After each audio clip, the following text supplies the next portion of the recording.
un certain nombre de termes qui sont désormais interdits, qu'on ne peut plus utiliser à la fois dans la communication, mais également dans la recherche. Les termes comme équité, femme, trauma, inégalité, tout un ensemble de termes finalement qui posent la question très souvent des inégalités sociales, des disparités sociales de santé, ou également tout ce qui relève du droit des minorités, qui a été effectivement très porté par l'administration Biden pendant les dernières années.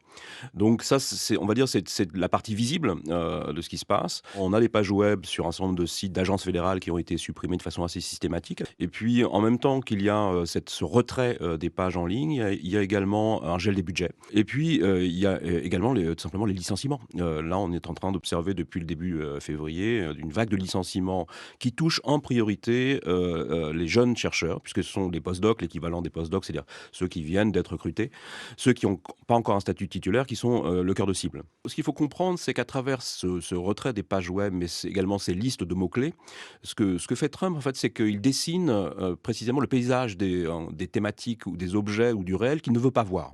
Et donc c'est là, on est dans quelque part un exemple assez spectaculaire de production d'ignorance, c'est-à-dire qu'on dit: «Cette dimension de la réalité, je ne veux pas la voir, je ne veux pas la connaître». Et qu'est-ce qu'on ne veut pas voir et qu'est-ce qu'on ne veut pas connaître?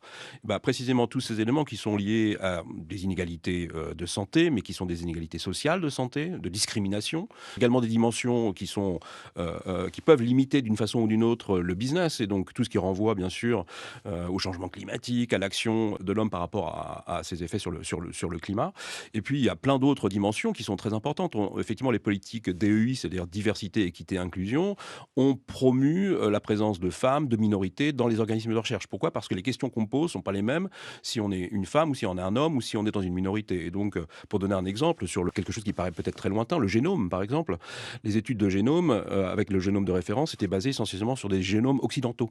Mais pour faire de la médecine personnalisée, ça n'a strictement aucun sens. Il faut pouvoir avoir de la diversité dans les bases de données génomiques. Et ça, c'est un élément de ces politiques.